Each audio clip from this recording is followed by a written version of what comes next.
supaya menjadi wanita dambaan syurga yang dinanti oleh syurga. Kita nak syurga, syurga belum tentu nak kita. So tajuk pertama saya ketika itu adalah wanita dambaan syurga.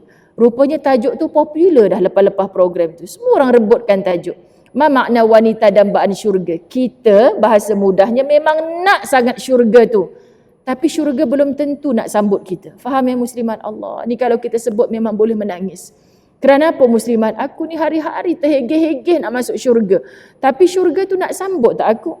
Apa ciri-cirinya? So yang disebut 6 ciri dalam At-Tahrim ayat 5 tadi pun kita rasa macam tak mampu ya Allah. Nak tiru 4 nama yang Nabi sebut sebagai wanita syurga, aku rasa tak mampu ya Allah. Saat pergi nak baca buku dakwah penuh ukhwah ustazah-ustazah ni punya kisah, aku rasa tak mampu ya Allah. Kan contohnya sahabat saya Ustazah Ruzana Natiyah lah, kita tahu qari'ah kan, sahabat-sahabat dirahmati Allah. Kan macam mana nak sedap suara macam ni? Duk tanya gitulah kita tiap-tiap kali. Macam mana Ustazah nak sedap ngaji? Macam mana Ustazah?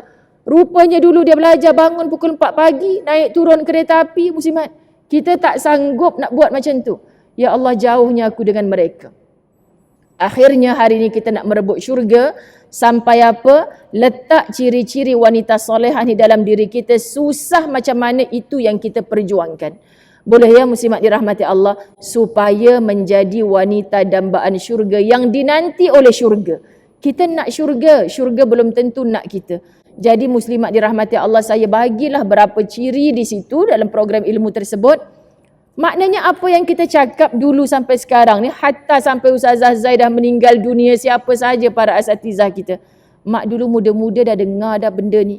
Tapi sampai mak dah tua ni susahnya nak buat. Sebab apa muslimat? Sebab kita gagal berperang dengan nafsu kita sendiri.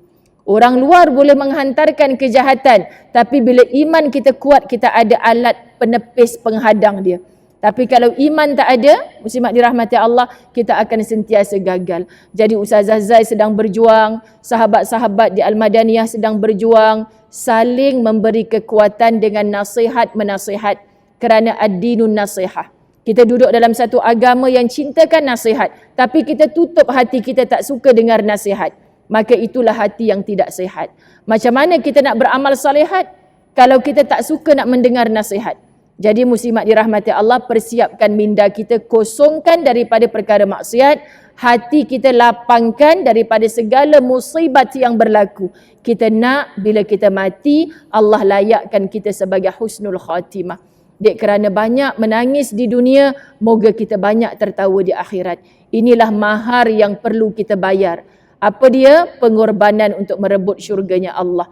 Jadi calon-calon wanita salehah, isteri salehah, kita ada satu perjuangan mujahadah yang sangat besar, yakni berperang dengan nafsu kita sendiri. Bila kita dah nampak matlamat kita akhirat, di akhirat hanya nak berehat di dalam syurga Allah yang penuh nikmat, jalan terus, keliling macam-macam, hasutan, hasad, dengki, macam-macam. Aku hanya nampak pintu syurga Allah terbuka luas, diiringkan oleh Rasulullah pertama, Ummahatul Mukminin. Mudah-mudahan di belakangnya adalah aku. Yang mana yang mencontohi mereka kuat sebagai wanita salihat insya-Allah.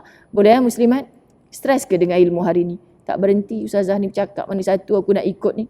Sebab yang tukang cakap pun belum tentu buat semua. Tapi tujuannya kita bersama-sama dalam halaqah ilmu. Moga-moga satu hari nanti Allah jumpakan kita di dalam jannah yang sebenar. Setelah di dunia ini kita banyak bertemu dalam Raudatul Jannah. Jadi perjuangan kita bukan tahniah ibu-ibu kita yang rajin mencatat. Rajin mencatat. Nanti kalau ada kawan, tadi kau tulis tak apa yang ke-6 tu? Aku nampak kau rajin tulis. Tahu aku tengok balik, aku pun tak faham apa aku tulis, dia kata kan. Muslimat. Rupanya dia tulis tu untuk mengelakkan dia mengantuk. Saya dah biasa Ustazah kalau dengar ni memang saya tulis. Tapi bila saya tengok balik saya pun tak faham.